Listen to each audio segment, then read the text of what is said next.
as Barbara said, the culmination of several years of work.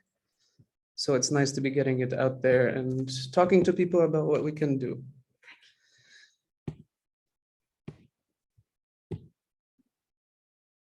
Oops. Okay. Yeah. So to begin, I'll just outline the presentation since it's a long presentation. I'll do a brief background and methods. Then we'll talk about the first part of the study where we looked at problems and issues with international publication and the issues people have with publishing in international journals. And then in the second part, we'll talk about research production, so the stage before the publication, and looking at differences across the globe in research production and problems with that. And then a brief discussion that I won't belabor so that we can all have a discussion together. That will conclude my presentation. Okay, so in the beginning, we have to talk about some privileges that academia gives to Northern scholars and Northern institutions, and some systems that continue to amplify these privileges and make these privileges widen the inequalities that exist between Northern scholars and others. This is not new material. People have been talking about this since Frère and Martin Barrault and all of this. But there are trends that are happening that have been happening in the past 20, 30 years that are relatively newer, including globalization, neoliberalization, the turn towards authoritarianism in many countries, the undervaluation and underinvestment in social science in favor of STEM. All of these things have accelerated as trends over the past few decades, and these have made scholarship outside the global north even more difficult, and accessing international publications as authors more difficult, as well as the well-established hegemony of the language and the theoretical and methodological hegemonies that come with the advantages that these northern countries have had since colonial times. Overall, it's fairly clear how that happened. You had a British imperial period, and then that was followed with an American neo-colonial, neo-imperialist period that really cemented the Anglophone dominance in science. But all of these systems together, all of these inequalities and inequities, what it means is that you have marginalization that happens not just across countries, but also across theories and across methods, and across status of institution, status of scholar, status of country. So there's a variety of intersectionalities that occur, including with gender, with race, and so on and so forth. There's a ton of research on this, both historical and recent, on what's happening in academia and how these things are accelerating rather than becoming better. In political economy, in sociology, in a variety of disciplines, we know this about academia in general. So when we were talking about this project, wanted to see, is this what's going on in social psychology as well? How bad is it? And how are social psychologists outside the North feeling about it? Are they okay with it? Are they internalizing these systems, these standards, that this is the way that it has to be, this is the way that it should be, this is the correct way for us to be doing this? And if so, if not, then what are they saying? Are they criticizing? Are they putting forward solutions? So that was the impetus for our study, which ended up being a survey study of 232 social psychologists in 64 countries. We focused more on country diversity rather than on numbers of psychologists, because we wanted to get as wide a view of the opinions of psychologists in the world. And so you can see here the numbers for each of the regions. Because we were not able to get so many per country, we had to basically do comparison across bigger regions: Global South, South and Eastern Europe, and Global North. So we have 61 from the Global South, we have 99 from Southern and Eastern Europe, and we have 72 from the Global North. Despite our very best efforts to exclude Americans, they still were the largest numbers in the Global North. But I think we managed to get a fairly wide selection or sampling of the Global North, as well as the other regions. It has to be said, though, that we had a devil of a time trying to find social psychologists in some regions, and that just shows just how difficult things can be in certain regions like Central Asia or Central Africa, that we couldn't even find anyone, much less know anybody who works in this field. Okay, the way we analyzed these data was through chi-square comparisons for multiple choice options and items, ANOVAs for regional comparison for continuous variables. We did some multinomial logistic regressions and ANCOVAs to control for gender, age, and country of training. And we did some thematic analysis of open-ended responses. Okay. Now, in this first part on international publication, we have gotten it published in the Journal of Social Issues. If there's any aspect of the method or the results that you want more detail on, please let me know. If you want the full text of this journal, this article, happy to share. Maybe put those images somewhere. I don't know whether we can get rid of them like this. I think because, minimize maybe. Yeah, Perfect. good. Thank you.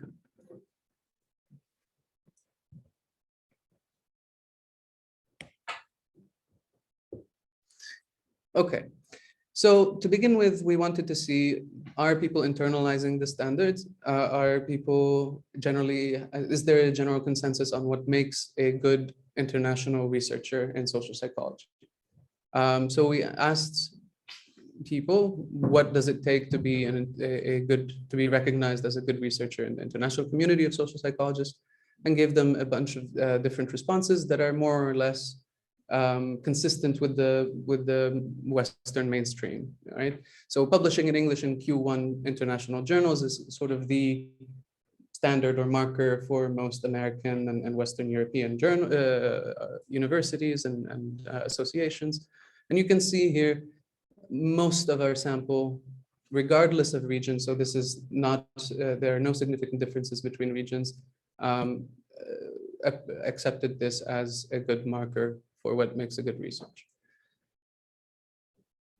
Similarly, conducting research funded by the largest or most prestigious international donors, there was no difference between regions in terms of whether that's a good marker, but not as many people thought that was necessary.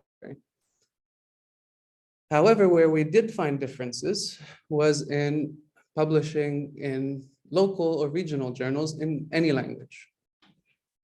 And here you can see quite very, very clearly a big difference between the Global South and particularly the Global North. So just 8% in the Global North think it's okay to just publish in any language and in any journal, whereas almost 30% in the South did. And Southern and Eastern Europe's sort of in the middle. Even more striking, considering that we're asking about being recognized as an international researcher, we asked about whether you needed to collaborate internationally. It's just makes sense, right? It's in the definition, being an international researcher, you have to be working internationally. Not according to the global north. Only 30% or so decided this was necessary to be recognized. And we're joking a little bit, but this might be recognition that the system as it stands does not require people to collaborate internationally to be recognized internationally, especially for people from the north. Right? So this might not be what they want to be the case, but this might just be a reflection of what they see or observe in the system right now. But we do see that in Southern and Eastern Europe, and particularly in the global South, this is a very different situation. We have 70% or more in the global South, and over half in Southern and Eastern Europe think that international collaboration is necessary for recognition in the international community. And this might be, again, not because we're all so much more international and friendly and social in our efforts, but a recognition that without collaborating with people from the global north, it might be more difficult for us to access the kinds of publications that we might not get otherwise. So it might actually be more pragmatic than it is principled in that sense. And you can see here, there are some thoughts from some of our participants, this one from Spain, pointing out that the minimum criteria that we listed as being important for what makes a good researcher don't have to be necessarily about the impact factor. And there are things that are not really being considered when we're talking about the criteria. So it's things like socioeconomic situations and language difficulties and differences in fluencies between countries, and that these really circumscribe the options that researchers have. A colleague from Turkey gets a little bit more challenging to the status quo and says, particularly critical work from the third world, so to speak, is not seen as interesting, is seen as flawed, is not worthy, and that this is not always related with the quality of the research. So there is some admission there that there might be some quality differences, but also an emphasis that it is not just an issue of quality, it's an issue of perhaps racial or regional biases. Okay, given that most people have consensus around what makes a good researcher, particularly publishing in English in Q1 journals, we wanted to see, are people intrinsically motivated to be publishing in these kinds of journals? So we ask, regardless of whether it's required, to what extent do we think people, social psychologists in your country, are interested in publishing their research in international peer-reviewed journal? The way we ask it this way, the reason we ask it this way is because we wanted to see kind of a fairly honest response. We don't want what people, to ask people about themselves and what they think, because that might lead to some desirability issues. And we also wanted to get an estimate of what's happening in the country as a whole, as much as possible, because we knew we wouldn't be able to reach many people per country. But in any case, you can see here, it's lower interest, but still quite high in Southern and Eastern Europe and in Global South than it is in the Global North. So the difference is small, but it is there. So the problem with this question, though, is that this interest in publishing internationally, it can be, on the one hand, an indication, this lower interest can be, on the one hand, an indication of some kind of psychological resistance. I'm less interested in publishing in these journals because I know these journals disadvantage me and are biased against people who have, the methodological or theoretical or national backgrounds that I have. but on the other hand, it might be also an acknowledgement of the disadvantage that they face when they're attempting to publish in these journals. So it might be an issue of efficacy as much as it is an issue of principle. And in fact, one of our colleagues from Albania suggested that people just might not actually know about these a lot of these journals because they've never had access to them. And so multiple kind of factors and motives involved here.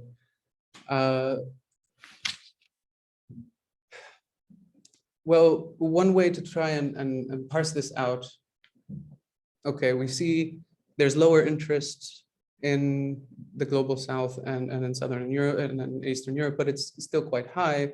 Why might that be the case, particularly knowing that people are disadvantaged in those regions going into international publication?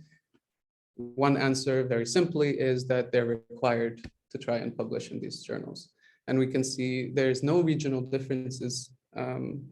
Most of our participants are required by their institutions, or there's a preference in their institutions to publish in these high impact international journals. And very, very few, 10%, simply accept people to publish in national scientific journals. And this is true regardless of whether we're talking about the North or elsewhere. The difference, of course, being that when we say high impact international scientific journals in some of the Northern countries, that is the national journals, right? And it was actually interesting because we had an American respondent say, well, what do you mean by international journals? Or we might not have heard of this. And they might have been talking about just in general, but it also raises the question of, do Americans really realize just how much, particularly Americans, I have to say, but others as well, just how much their infrastructure academically is conflated, treated as the same as the international literature, as the international discipline. And I think some of the answers that we get suggest that no, they're not really quite very aware of how bad the situation is. And you also see comments like this from another colleague in Turkey that shows just how complex and sort of people get pulled in opposite directions. There's so many conflicting motives, mixed motives when it comes to where you publish, how fast you publish, because your institution might be pulling you one way, your field as a whole might be pulling you in another way, your career prestige in one way, your funding or your promotion a different way. So here they're talking about, okay, well, the submission process is too long for the international journal. So, any journal that'll do it quickly, that'll be fine. But, researchers don't cite your article in international journals unless it's in scale development. So to get cited and get better pay and get better promotion in their institution, they say that many researchers prefer national journals in English so that they'll get lots of citations. And that's how it works, at least in Turkey in that context for those people. But we see these kinds of comments in different ways in different countries, not the same in the sense that they prefer national journals, but showing the conflicts in motives and the conflicts in incentives and how the incentive structures that we have are constantly in opposition especially for people outside the global North.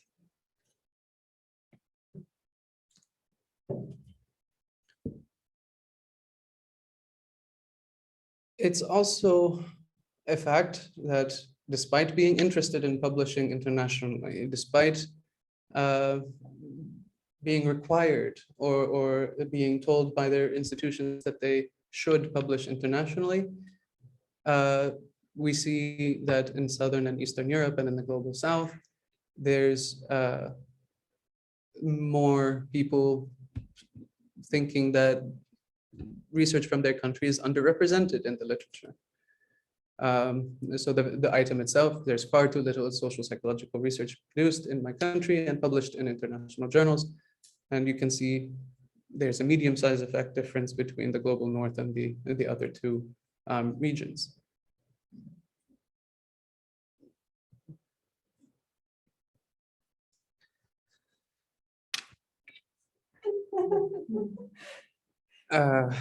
So it doesn't, again, another colleague from Turkey says, doesn't matter much that I can publish in top international journals. Researchers from weird countries that don't bother to cite us, even if our research addresses more or less the same question as theirs. But again, we see conflicting motives. So there's clearly a drive for replication and representation of non-weird cultures, yet little respect for research that does both without being sufficiently theoretically novel or easily comprehensible to psychologists in Western contexts. So again, the mixed motives, the conflicts and incentives, the pulling in opposite directions doesn't just happen within sort of individual situations, but also across contexts and across institutions and so on. Okay, so one of the most incredible findings for us was that huge difference in collaboration interest, or seeing collaboration as a standard for international research. So we had asked also some follow-up questions about, well, how often do social psychologists in the country get involved in international research projects? As principal investigators and as team members, because I'm sure many of you have had this experience. It's pretty easy to be a team member on a Northern PI's research group doing some kind of cross-cultural research.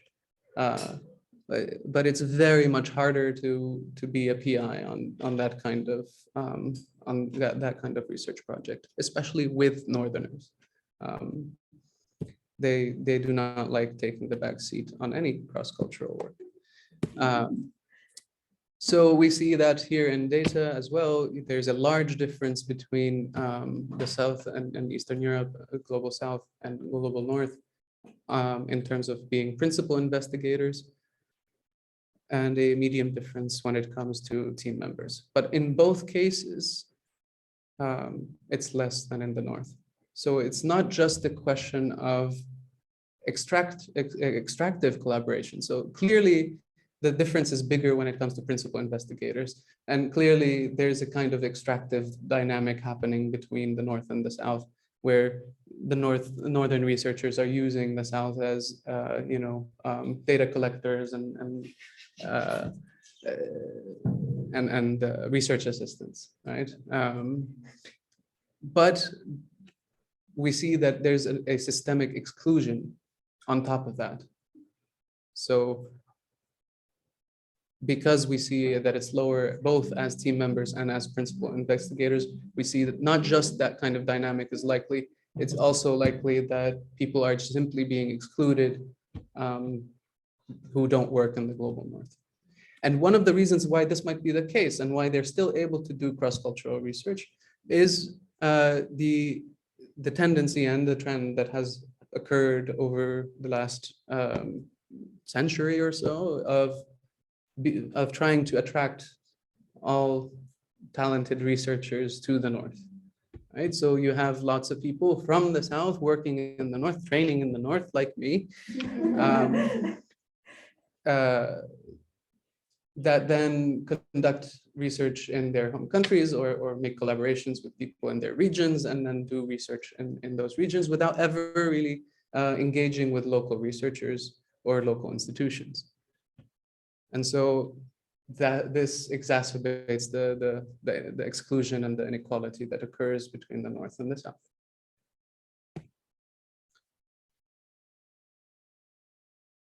so far this looks really weird. Okay, so we're saying yes, this is important to publish, to publish in English. It's important to do it. We're interested in doing it. We want to collaborate, but we're not allowed to as much. But still, it seems like people are on board in general when it comes to, okay, this is what we need to do. It seems more pragmatic and more sort of resigned to the reality of the situation than it does that, yes, we believe in, that these journals are higher quality and that collaboration is not necessary or whatever. It seems more institutionalized, more pragmatic, and lacking in political efficacy. Right. So when we were writing about this paper, we used the lens of critical consciousness theory to talk about, well, do we find, on the other hand of coloniality and internalization of Western standards, do we find critical reflection? Do we find political efficacy for changing the aspects that people are critical of? Do we find suggestions for action? Actually, we did not ask for suggestions for action, although we did get a few minor suggestions here or there, regardless. But in general, what we found was a lot of critical reflection and not as much political efficacy. Feeling like, okay, this system is broken, is unstable. This is we can do stuff about it, and this is and then here's what we can try or what we can do. That sense never really came out. It was always feeling stuck, forced to balance between, what you think is right and what you think is necessary, between your career as an international researcher and your status as a local researcher. Always these mixed motives fighting against each other. To try and get a little bit more about sort of what's going on in terms of critique of the field, we asked about some biases that people think psychologists in their country face in the peer review process. And what was interesting was that some biases were quite pervasive and held across regions. So one of the strongest was the status of the author. Whether you're in the North, South, and Eastern Europe or Global South, people generally thought that there was bias towards people who had a higher status as researchers from more prestigious institutions or more senior professors. But that wasn't just the only one that was held across regions, also by population of study. So people across regions recognized that there is a bias for populations that are Western, essentially. By nationality, by ethnicity, by religion, we found that those also did not differ by region. People in all three regions recognized them about equally the same. Not as often as status of author and population of study, but still substantial. However, these four, we found pretty big differences when it comes to these kinds of biases. We had heard anecdotally from colleagues that some editors and some reviewers were refusing student samples from international studies, while So those are some northern researchers.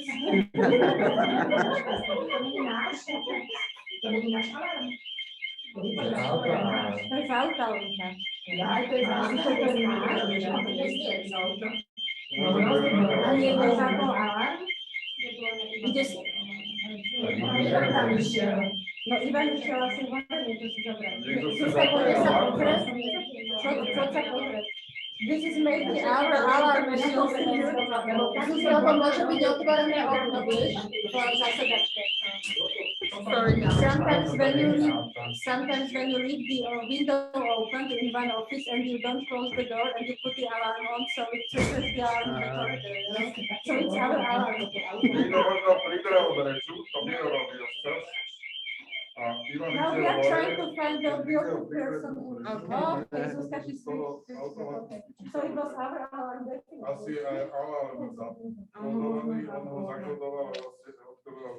Good. Okay.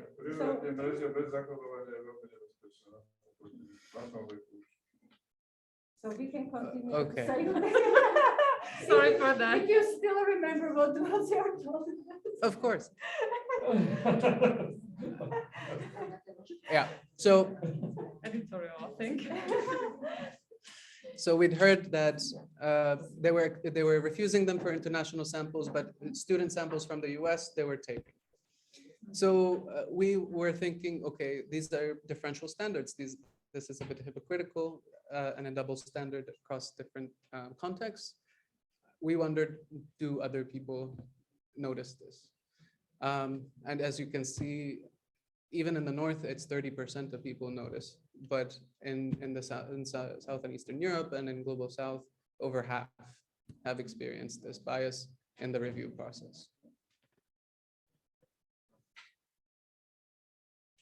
This is particularly interesting because it has very little to do with whether you're a native English speaker or you're publishing on, with a particular population type or anything. It's simply about the kinds of samples that, or the kinds of standards that are being applied to you versus what you know is being applied to others. So one Polish colleague mentioned, for example, that a scale that they had validated internationally and nationally before in Polish, when they tried to publish a new study using that scale, the reviewers would not let them do so without doing another validation study, which is not something that you would need to do if you had validated the study with a US population. So editorial discrimination against non-native English speakers, reviewer discrimination against non-native English speakers. Okay, sure. You might say that this is simply a language issue and that, you know, because the language might not be as clean or as perfect as it would be with a fluent English speaker, then you might get some harsher reviews or harsher editorial responses, except that's not really what the problem is, according to most of the qualitative responses we got, and I'll show you in a little bit what they were talking about, but also look at those numbers. Yeah, over half of people, or near to half of people on both of those things in both the Global South and Southern and Eastern Europe. And finally, discrimination by the methodology being used. So we all know that, you know, the field is going in a much more hyper-quantitative phase, and that qualitative is basically, yes. I feel like it's, I'm not sure it's entirely clear what you said about the non-native English speakers. I think it's really interesting that in the global north, there are a lot of non-native English speakers, but they still recognize this less frequently, that there may be a discrimination. So potentially their bad English is treated differently than our bad English. Yeah. Or they have, at least that's the feeling. And this is how, you know, you get intersections between the kinds of institutions you're at and the kinds of countries you're working at, and your, you know, the kind of how difficult your name is to pronounce, for example, like mine. So definitely, yes, there are lots of people who are not very fluent in English working in the North who have much less of a problem than people do otherwise. So yeah, but also by the methodology being used, qualitative methods not really very respected so much anymore, particularly in the global North, and they really are showing it in peer review. And you can see that, and particularly because the global South still relies heavily on qualitative studies, particularly because they're low cost, because they provide rich data, rich exploratory data for regions that haven't had a long history of indigenous psychology. that you need that kind of data to begin to establish some groundwork for more quantitative work. But over half of people in the global south found that they were being discriminated against based on the methodology that's what's being used.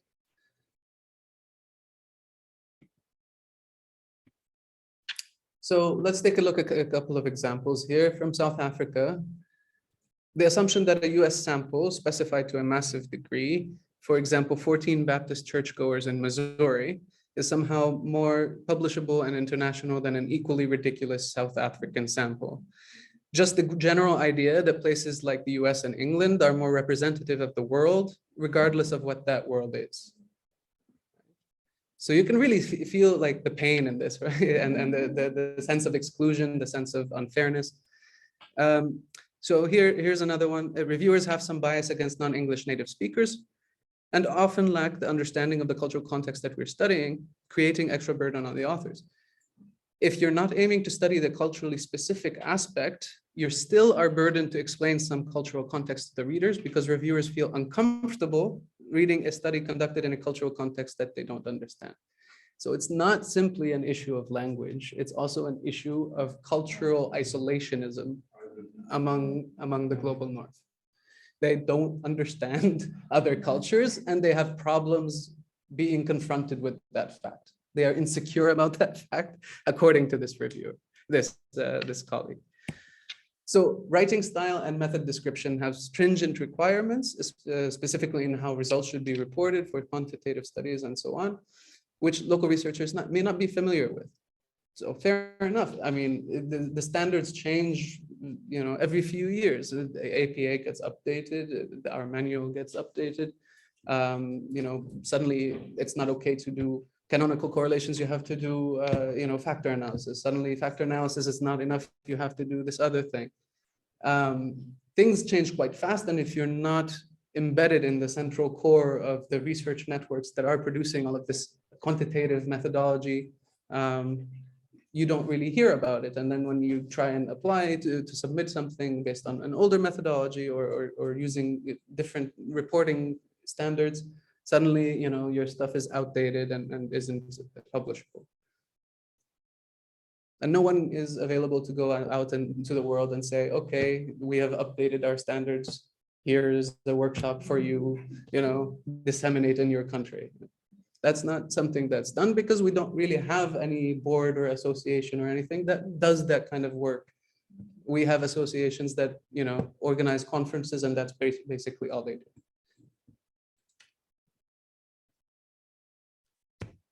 But it's not just in the South that people are saying this stuff, it's in Europe and in the North as well.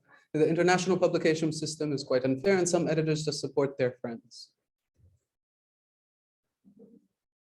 I mean, that's quite serious as an accusation, and that someone was willing to say that, they must have had quite an experience with an editor.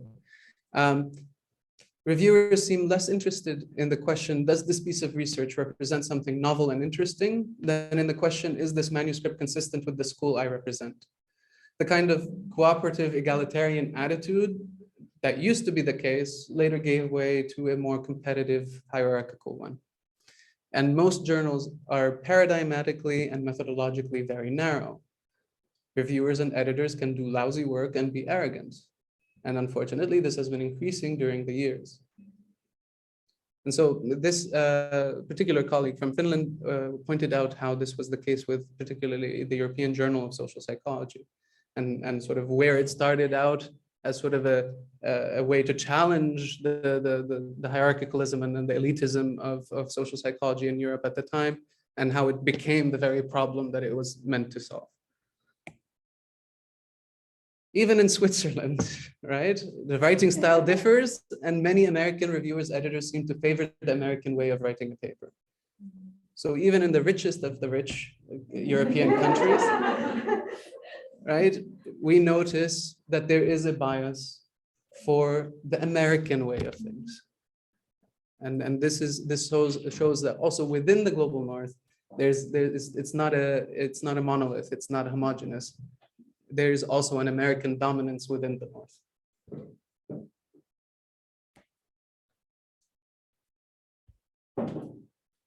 So the question isn't just about whether you're represented, whether you're treated fairly, but is the work that's being done relevant at all to what you need to have done in your country? So we asked, to what extent do you think that international literature in social psychology addresses topics that are relevant for your country? And you can see, particularly in the global south, that this is much less the case than it is in the global north.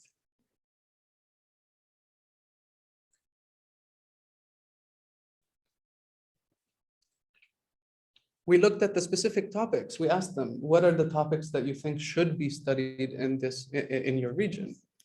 And we looked at them for each region, and we saw in Southern and Eastern Europe, there were many distinctive topics that were not mentioned in either of the other two regions. You know, things like collective trauma, collective memory, regionally specific prejudices, psychological and political self-determination, things that are quite relevant for the region that don't really see much playtime in the international mainstream. In the global south as well, we found some of these topics that weren't mentioned in other places, particularly not in the global north. Things like psychology of corruption, civil conflict, psychosocial trauma, sectarian prejudice. These are not issues that until recently, global north researchers have cared so much about. Until stuff started happening to them that made this stuff relevant. On the other hand, when you look at the global north, basically all of the topics they mentioned were mentioned in the other regions. Right? So all of the topics that the north thinks are important, everybody else thinks are important. But the topics that we think are important in Southern and Eastern Europe or in the global south, these are just our thing. The only few exceptions are those that are, out of reach for most other countries because they're too expensive to do, like neuroscience.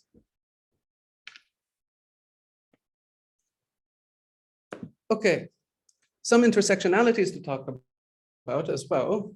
We notice in the data when we were doing the multinomial logistic regressions that people who are older and people who are male tended to choose publishing in local journals more often.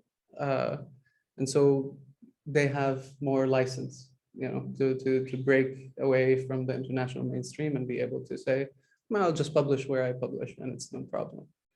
Why? Because there's quite a lot of bias towards elderly male people, particularly in the Middle East, where a lot of this data is coming from. And so you end up with a situation.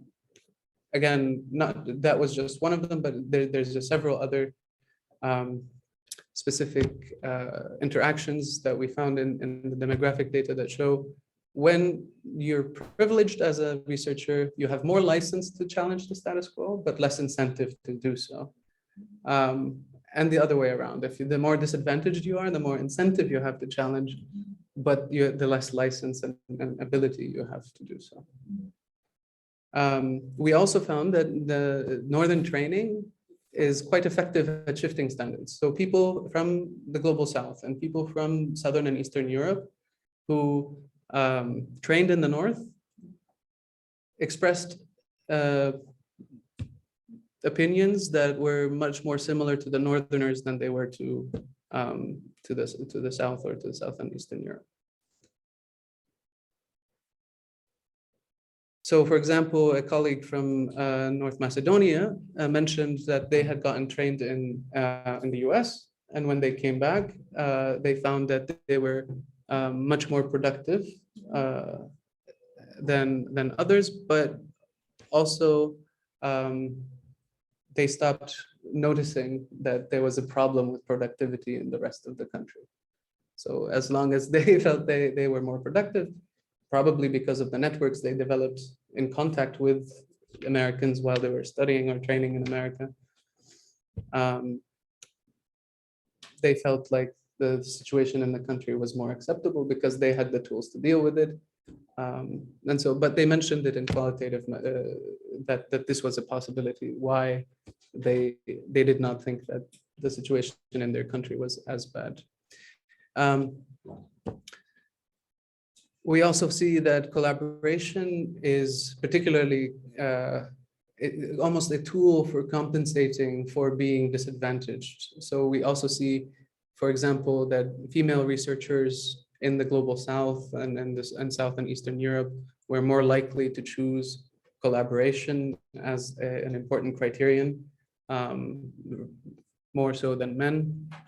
Younger as well were more likely to choose collaboration as more important, whereas it's more extractive, as we talked about before, when it comes to the advantaged. So it's more opportunistic, right?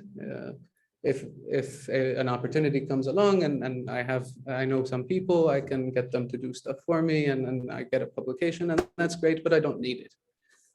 Whereas for the more disadvantaged, it's maybe one of the only tools that you have to get yourself out there into bigger name journals.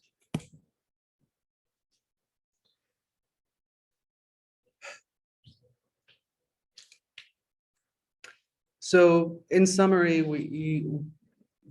we see some evidence of internalizing of standards, but from a pragmatic and sort of almost coerced kind of sense, where you have an understanding that of the systems that are sort of requiring or making you, incentivizing you to do certain things. People are fairly critical of those things, even while they're doing them. They seem to lack the sense of political efficacy or the alternative visions that are required to translate these kinds of critical reflections into some kind of action for change.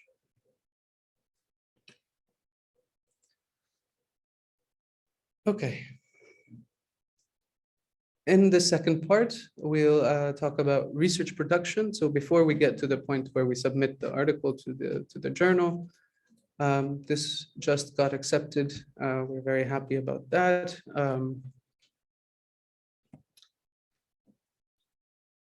To begin with, let's talk about research productivity. So we know, and we had heard before, that there are lots and lots of there's lots and lots of variability between researchers within a country. So what we wanted to ask questions about productivity that eliminated this to some extent, to see what are the between country differences. So what we asked them was, how do the top researchers in your country compare to the top researchers in the top producing countries like the Netherlands, the UK, and the US? Right. And these are the results that we found. So even when you're comparing the top research producers in their countries, Global South and Southern and Eastern Europe, were rated as less productive than the top producers in the top producing countries, compared to the Global North, where it was more about the same. So research productivity is unequal within the countries, we know this, but the productivity tracks the use of American and European theory, quantitative methods, and international, so to speak, standards. And this quote from a colleague in Chile really highlights this. So there's this bias. Social psychologists that are highly ranked in Chile follow American and European theories, prefer quantitative studies, and discriminate against those who don't follow those international standards. On the bright side, they're highly competitive internationally. So not only does this show that there's inequality within countries, but it shows just how influential the Western and the Northern dominance of the field is to enhancing that inequality within countries, because it basically recruits people within the country into their school of intellectual pursuit, and then has them do the discrimination for it within the country. Because if you're, replicating the same kind of the biases that people are facing across countries within the country, then it's basically recreating the same hierarchies between and within, and amplifying all of those dynamics. So what are some of the difficulties that people reported when it comes to conducting research? The top four here were regionally invariant. There's no difference between the different regions. Everybody had trouble getting funding, almost 80%. More than half, almost 2/3, said their teaching load or service load were too heavy. Almost half said that there was a lack of job opportunities for social psychological researchers. And a third said that institutions were taking too much of their grant money.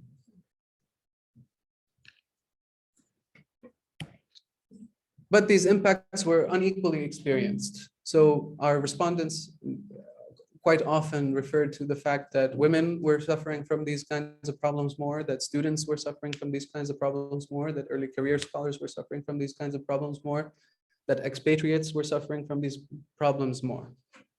So people who are more vulnerable, socially, economically, in terms of citizenship, nationality, whatever, any other vulnerability intersected with these difficulties and made them worse. And it shows there's a broken political economy of the discipline, right? There's oversupply of labor, not enough demand there's not enough jobs, right? There's not enough distribution of duties. There's not enough streamlining of management so that people can use their money effectively for grants. And how many of us really know anything about the political economy of academia as an industry, or are trained in that or taught about that when we decide we want to become professionals in this industry?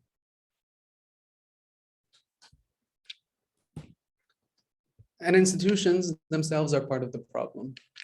We see this from these data, and you can see here, put very simply, academic and research work is increasingly unavailable, insecure, and very poorly paid. And this is not just a South African situation, it's increasingly being seen even in the global north.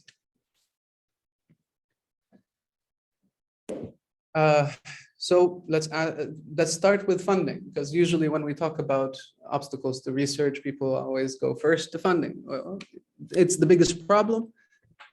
Well, we see very clearly that yes, there's a difference, but it's not that huge a difference. There is funding availability in the global south and south and eastern Europe.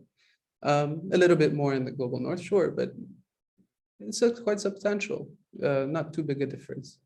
So what's going on? Well, if you look at national funding, there's a lack of national funding schemes, particularly in the global south, but also in southern and eastern Europe. But there's also restricted finances within those. And that's true in all of the different regions. There's also a lack of funding from institutions, and that's true in all of the different regions. Where it's really different, though, is how are these grants awarded? Are they awarded based on merit? In the global south and south and eastern Europe, more than a quarter of the respondents said no.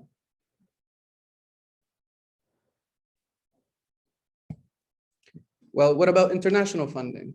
If there's a little bit of corruption going on, if there's nepotism or misadministration or whatever is going on in these regions, what else could it be?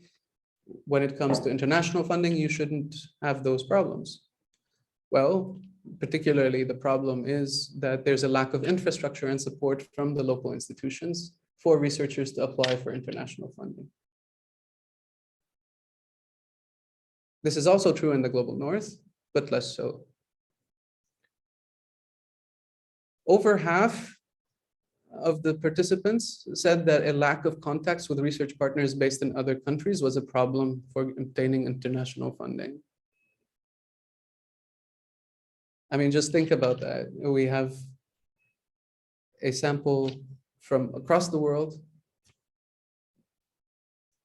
supposedly interested, Anglophone, supposedly interested in international publication, and they don't have enough contacts with partners in other countries.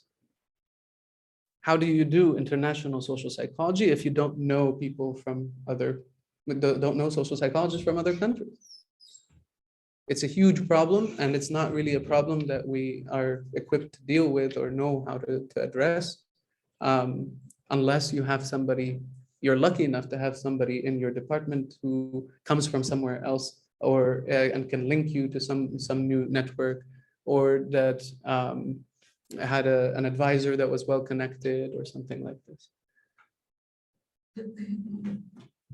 There's also the issue of lack of qualified researchers in my country. So sometimes it's the case that we could find just one social psychologist in the whole country when we were looking.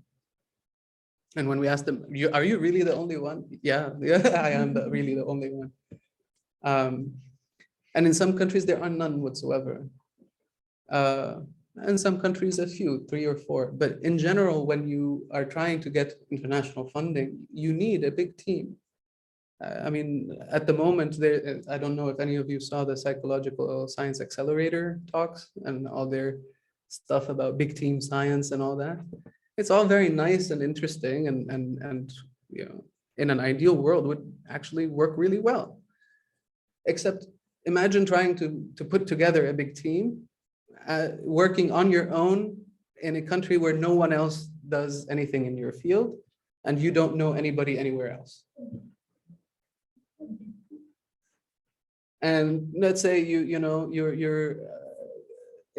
working from a small country, in a relatively not unknown institution, and you reach out to, let's say, famous people from some prestigious places, asking them to be your collaborators, your co-Is, not PIs. How successful do you think you would be in creating that kind of big team? Not very, in my experience. So that's a big problem, and really it can only be addressed fully through indigenizing the psychological training and advancing psychological local training and investment before you try to work more internationally.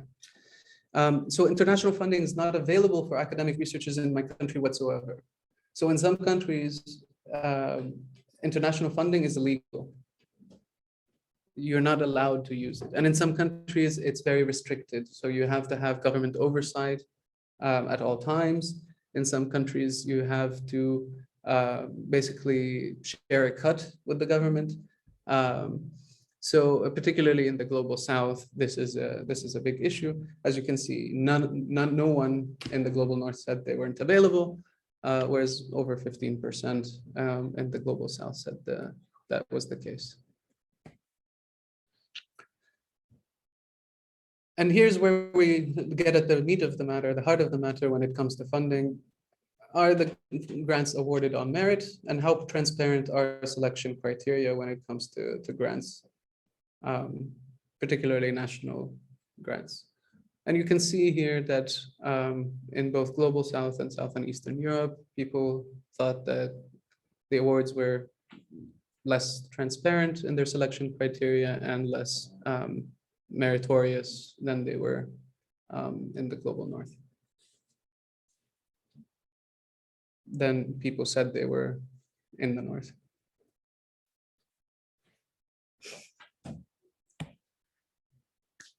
Looking at the qualitative answers that people gave us, the themes were quite clear. And the global north, it's not like they don't have a problem with funding. The problem there is there's so much demand for the funding, even though they have so much more funding, there's not enough to go around. So it's a hyper-competitive environment. And it means that a lot of really good research doesn't get funded simply because it's the luck of the draw. There's so many equally qualified applicants, they just have to pick something. And they do talk about how, there is bias towards the more prestigious institutions. There is bias towards the more senior scholars. And funnily enough, the way that they talk about it in their qualitative responses, it's like it's a legitimate thing to them, which I find very confusing, because in a lot of other ways, they're quite critical of the field and of how things get published, or how or the biases in methodology or so on. But in this one area, it seemed like there was a complete lack of critical awareness of how problematic it is that national grant agencies get to pick based on political priorities what gets funded, that granting agencies get to pick based on the seniority and prestige of the author and the institution, and how that reinforces and amplifies hierarchies. There was no shortage of criticism in Southern and Eastern Europe and in the global South, though.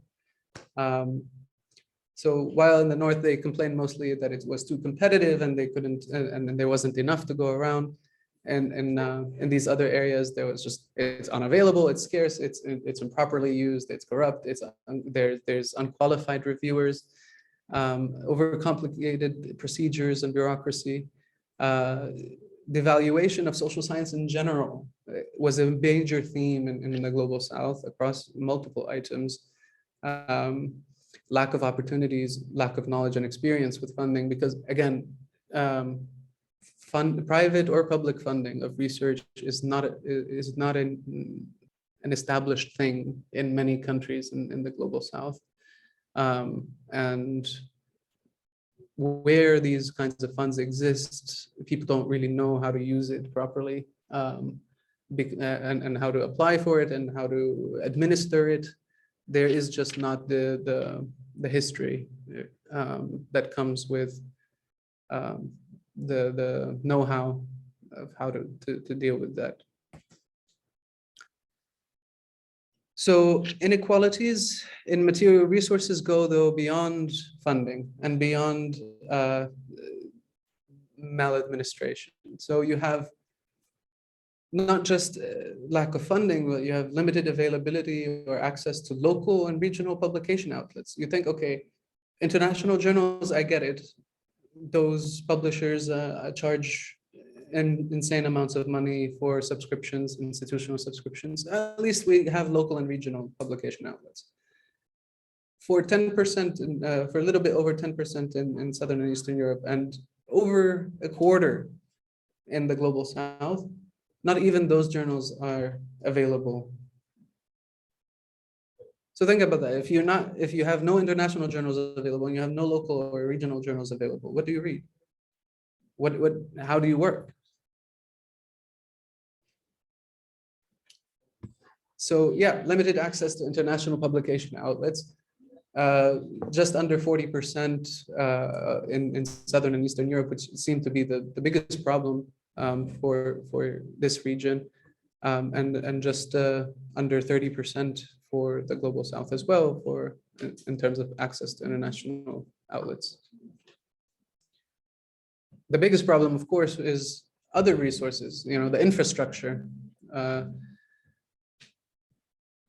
participant pools, lab spaces, the adequate software, all the things that you're required physically or digitally to run psychological labs that can produce efficiently. Now you can see just under 50% and just under 60% in the global South and South and Eastern Europe say that this is a major problem for conducting research in their countries.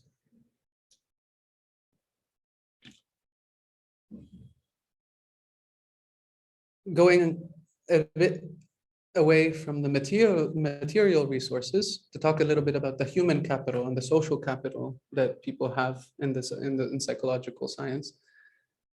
Lack of respect, awareness, and appreciation for social psychology as a discipline. Just under 60% of people, of colleagues in the Global South said that this was a major problem for them in doing their research.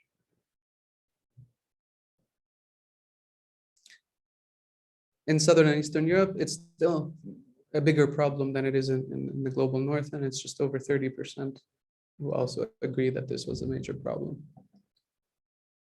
Lack of incentives for social psychological research. This is an organizational problem, right? If you don't set up your administration, your department, your university to incentivize, create an incentive structure that allows for people to get excited about and motivated to conduct research as a priority, it's a problem. Because you have to focus on the things that do allow you to get promoted, that do allow you to make career progress, or else, you know, particularly in this region and in the Global South, you know, you might find yourself in a financially insecure position without a safety net. Limited availability of qualified social psychologists, as we pointed out before, is a major problem, particularly in the Global South. Lack of colleagues, postdocs, PhD students, RAs, and other assisting research personnel.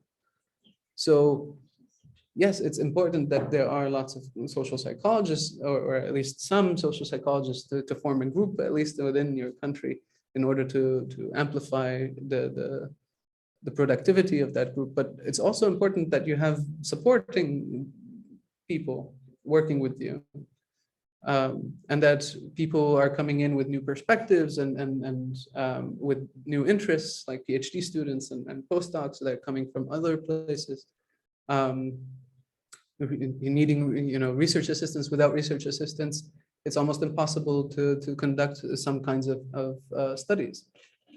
It took me 2 years to run an experimental game study in South Africa that I could have run in 2 months in the US, because I didn't have research assistants. I had to literally go recruit every single person myself on campus in person, bring them to the lab, have them sit and wait until we had a full game ready so that we could begin. And you know, you had to pay them 3 hours instead of 1 because there was no scheduling software for participating. And so it's less efficient even. So you're paying more money to do it worse.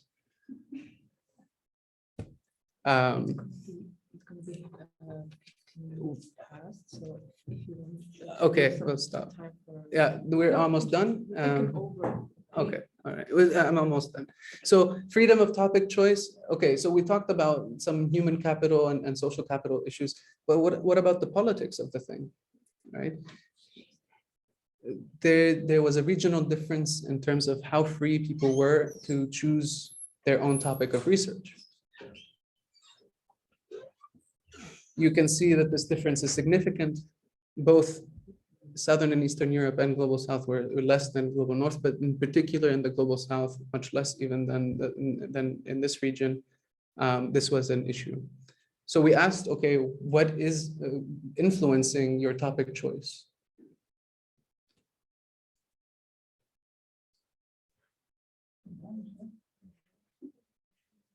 You can see that national and international funding agencies are the most important influences for the Global North by far. And they're also important for everybody else. But as you go up this graph, you can see that in the Global South, you have to take into account much more public opinion, institutional management, political and legal authorities, and religious authorities. So everything over 2.5 means that the influence is stronger. So they agree that this is an influence on the topic choice rather than disagree. So yeah, it's a big problem with religious authorities and political legal authorities, particularly when you're trying to do some research on topics that are not in favor with traditionalists or with or that are critical of government, and particularly for political psychologists, it's a huge issue. How do you work if you're being constantly threatened for doing the work that you do? Finally, some intersectionalities here as well in the production of research. We saw that younger participants were particularly disadvantaged in the research production process. That training in the North was also, in talking about production, was associated with lower critical awareness of the field for non-Northerners. So in general, we can say we find evidence of all of the different things that we know are happening in academia in general, in social psychology, that there is some critical reflection, that there is some dissatisfaction, that there is not an automatic, yes, let's do this, particularly outside the global North, but that there's also a lot of conflicting motives and a lot of lack of efficacy in understanding how to change what's going on. Thank you. These are my lovely collaborators. At this institute, in our team, men are a minority. Okay, thank you very much, Fouad. I will open now the discussion part. So for those who are present, offline present in this room, just raise your hand, please. And for those who are online with us, please use the reaction to raise the hand. Or you can send your question or comment into the chat and I will read it out for you. It depends on what you prefer. So go ahead, whoever feels like, yeah. Yeah, thank you very much for your work. And I'm curious, what was the process of publication? These challenging results are questioning the whole idea of publishing and research. There would be another 2 case studies at least. So if you can, could you share with us? Sure. I mean, Barbara and Anna, you can also share your experience. Yeah, so The last one was quite the opposite of the first one, right? I'm sorry. That's yeah. Okay. Go ahead, Fouad. so we in some ways got lucky, and in some ways also had a good idea of who would be interested in this kind of work. So for the first paper on international publication, we were invited to submit an article for a special issue on decolonizing psychological science, right? And originally we hadn't really conceptualized the study as a study on decolonization or anything like this. We are simply interested in what's going on in the psychology of social psychologists, when it comes to the change that's happening in the field and the biases that occur. But when we got invited, we started looking at the literature on this stuff, and it basically was saying most of the things that we had intuitively already put into the survey. So it seemed quite fitting. But then, of course, we had a long back and forth with the editor because we don't come from a sort of critical psychology, decolonizing psychology, theoretical group. Group is an important. Yeah. I mean, I don't know about you guys, but for me, I am rather theoretical in the sense that I don't hold to one theory. I kind of borrow from everywhere. And a lot of people don't like that. If you don't have authentic, language for decolonizing psychology, literature, critical literature, people don't like that. So we had some issues to begin with, but we got with the program and we're able to get it published. The second one, I have to say, the Journal of Social and Political Psychology, which is an online open access journal, is an example of what journals could be. They're based out of Leipzig and in Germany. It's publicly funded, so there are no fees, nothing, and all the copy editing is done by volunteers and by and all the editors as well. They're just volunteers. So it's a little bit make work, you know. Sometimes but the quality of the work is amazing. That we knew about some of the editors and associate editors that work there because I've worked there. And so when we applied, it was, okay, we got someone from South Africa who, you know, knows everything that we're talking about, you know, intensely personally. And so they were quite friendly towards the manuscript, and also reviewers seem to like it quite a lot. So yeah. Anna, you wanted to comment, or Yes, yeah. I'll just put the laptop before you so they can hear you. Okay. Sorry. Not two things that came to my mind. One is a critical self-reflection that I realized that it's incredibly difficult to avoid acting like the way you did the excerpt described the Chilean person, because you have these international connections and suddenly you are becoming this queen bee, you know, like there is no discrimination, you can do it, you should just try harder. And I'm of course not trying to convey this, and I'm trying to open the doors wider in all of my efforts. But at the same time, yes, I think I have this attitude, like it is doable. People should believe that it's doable. So I think it's really hard to avoid, and I try to be more conscious of that. And the other thing that came to my mind that we haven't talked about at all, we talk about funding. But I just realized that a lot of times the funding that we apply for as principal investigators or even as collaborators are tiny amounts compared to the real big grants. And within the European Union, we have theoretically the same access to these grants that are 1-2 million euros.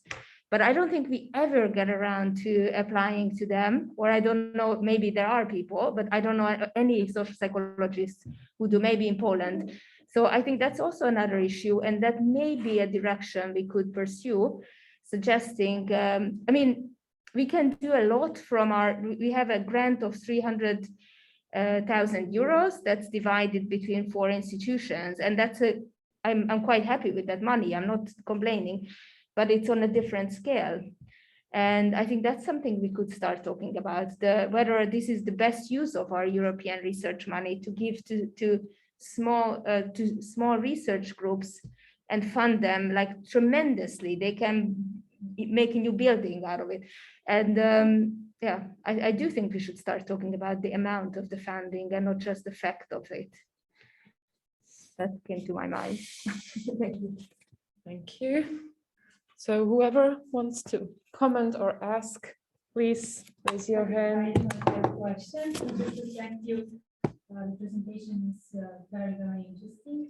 And I think that for your results, we can quote you to other fields of social sciences and humanities, definitely. And communication and, you know, culture. So it's the same situation. Yeah. I mean, that's really one of the points that we're making, is that this is not a discipline specific or even necessarily academia specific thing. It's something that's going on in a lot of different industries because of the things that are happening in terms of the politics, in terms of political economies, in terms of the economies, the sociocultural dynamics that are going on.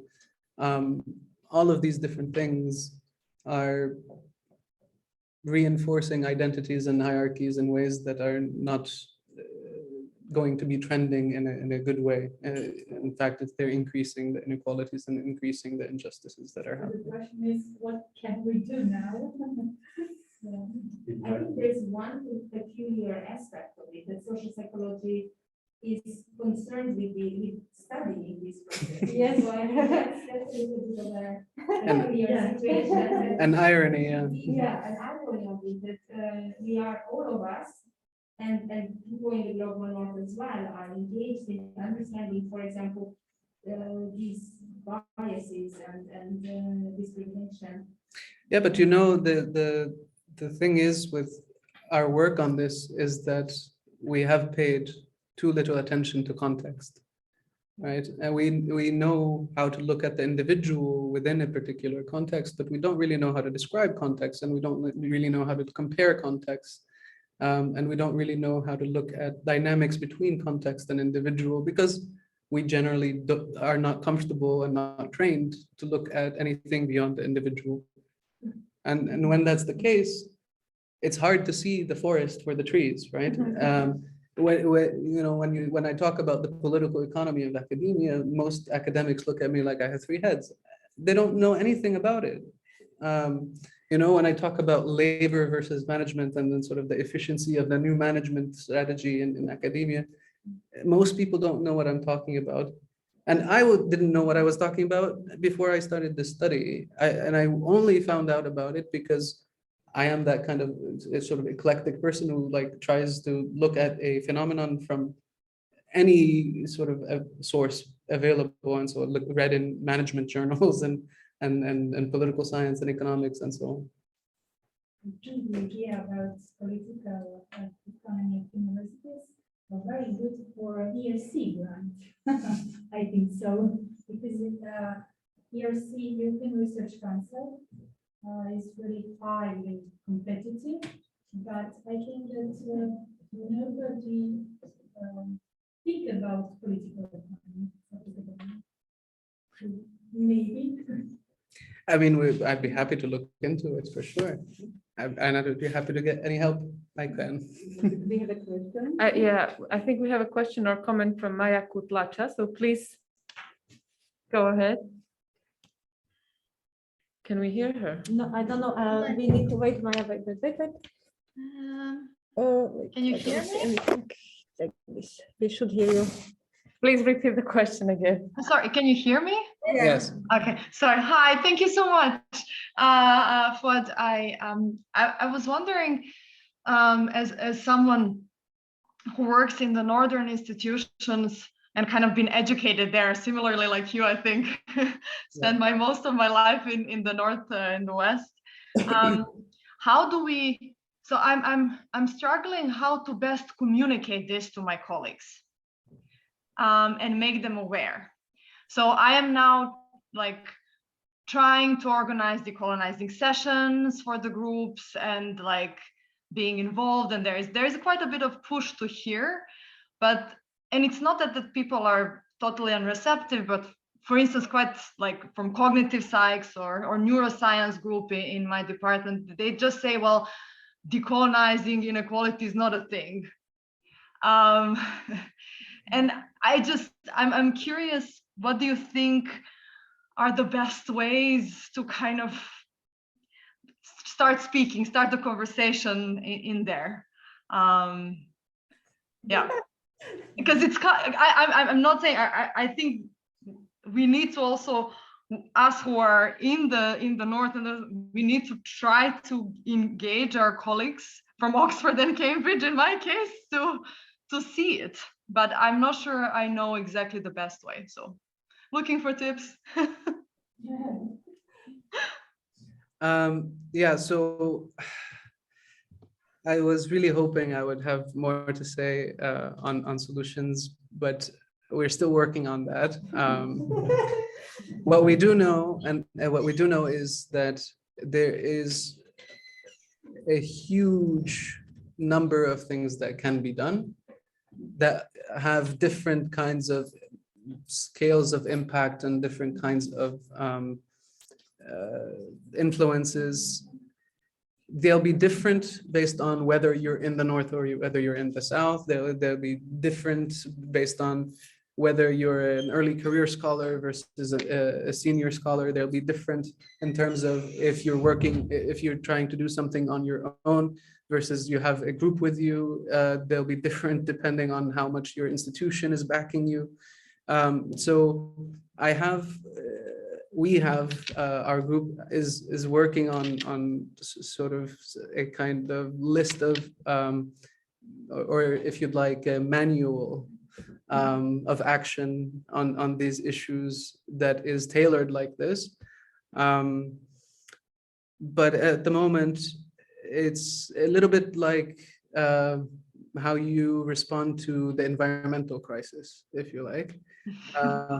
Think global and act local is the key in my mind, and try and connect as much as possible with others who are doing similar work in other places so that you can share best practices. And there are ways that you can do stuff individually. So like one of our respondents suggested that her as a Northern researcher that's highly ranked and prestigious and high status, she tries to publish in local or lower ranked journals, papers that are quite interesting and are likely to be highly cited, so that she can raise the profile of the journal. So that's an example of an individual action someone who is privileged can take. On the other hand, you know, in the UK, you've seen, and you've probably been involved with the collective action and the labor organizing that's happening, you know, at the universities. This can be, you know, replicated or joined by or supported by psychologists and psychological associations if we engage in some collective campaigning and bargaining, you know, that'd be good. So, you know, in the UK, that kind of environment already exists for some kind of collective mobilization for academic issues. So that could be an asset. I don't know. I mean, there's so much structurally. I mean, obviously, there has to be change that can't come from us. It has to come from politics. And so part of it is being involved in politics, not just as individuals, but as psychologists and as associations that stand for psychologists. Except, you know, right now our associations don't do politics to save money. Yeah, we have to find ways to create alternative organizations and alternative associations that will engage in politics to try and regulate, for example, the publishing industry and, you know, regulating as well the university, the political economy of universities and so on. So the solutions have to be at multiple levels, and different people can bring different things to the table. I think that's the only way to do it long term. I just want to add a very simple thing, because that's something I've experienced a lot, is that I think, so there is collaborations are usually built on existing personal connections. And I think it's already a big step if this is something that universities or research groups are aware of, and they try to seek collaborators outside their personal connections. And not, I mean, when they consider these regions that are underrepresented in social psychology, that's a good thing. And then, but rather than picking the one known or token person from there, it would be interesting to try to seek more collaborators. So I think that's something that any research group could start think about, like, okay, who are the researchers in my field in a country that I haven't had contact with, and it would be interesting to see their perspective. So that's something that I'm missing a lot, and I'm still often invited into collaborations because somehow the funder makes it clear that they want an Eastern European partner. Yeah, but that's another story of tokenism.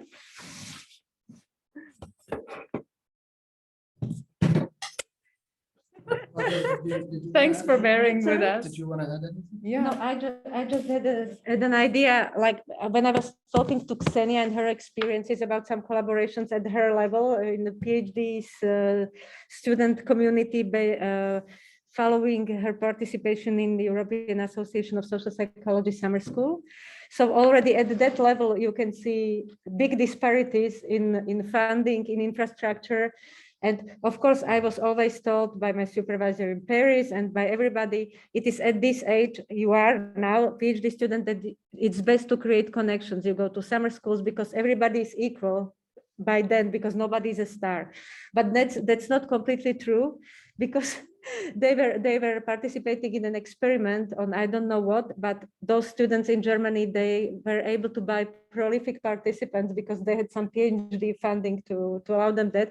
Well, we have 400 euros per year. So already at that age, even though seemingly there are no inequalities and it's the best age to start networking and it's really important, the inequalities still exist because they come with the institutions people are based on and with the infrastructure that they have or don't have. So that was just an idea I had. And I wanted to encourage our PhD students because Mirka asked a question only. So if you have some questions, please don't be shy.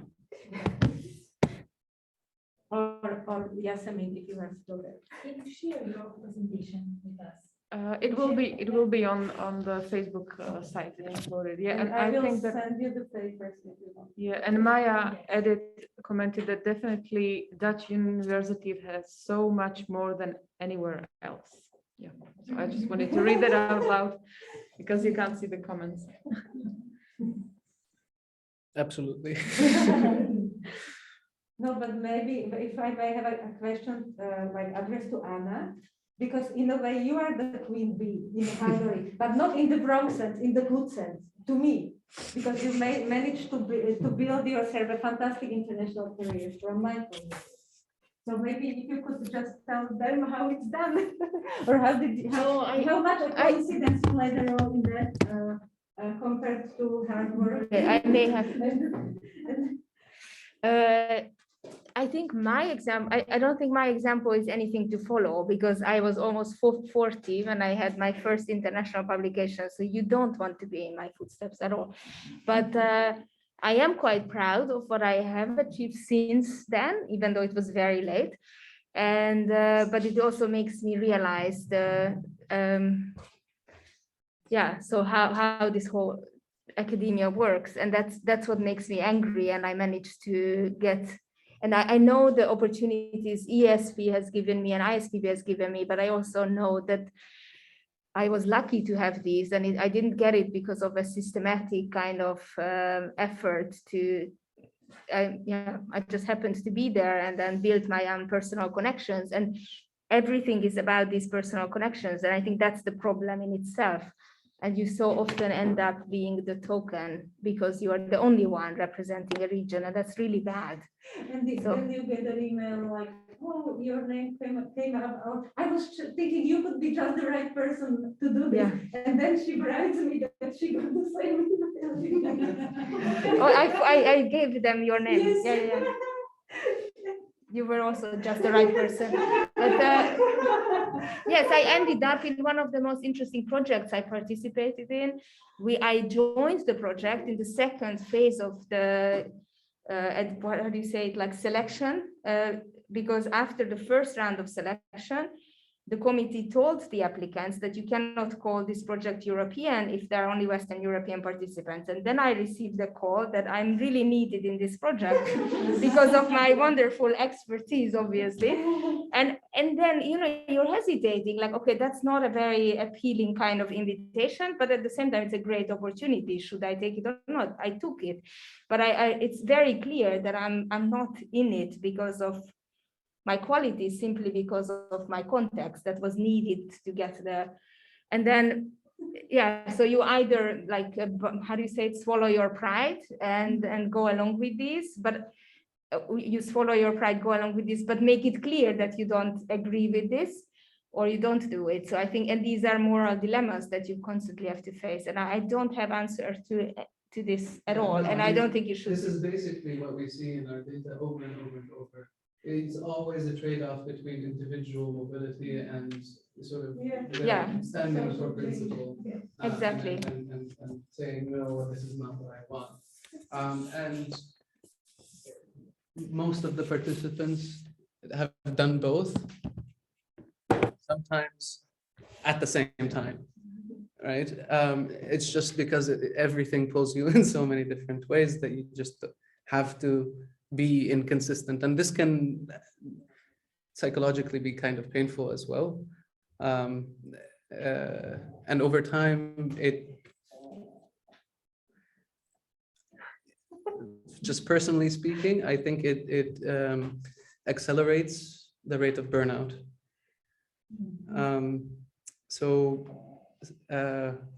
Yeah, I've been realizing that particularly for people working in this kind of environment with these kinds of conflicting motives and strategies that we have to put in play all the time, a lot more self-care is needed. Yes. And do you have a comment concerning you, poor Anna? From Maya, right? I think that was sarcastic. I read it that way. I don't know. No, I love Arin. What is this? No, I like the point you made about I self-care. want to say that first I made a lot of friends because I was very happy how I was treated.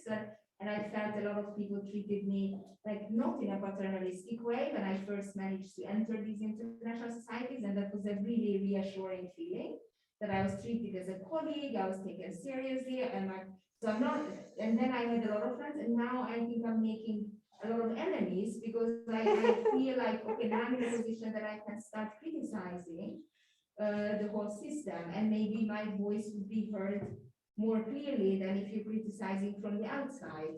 And I think what we did in these studies is we channeled these voices that are often, disregarded or how do you say it, like In the background.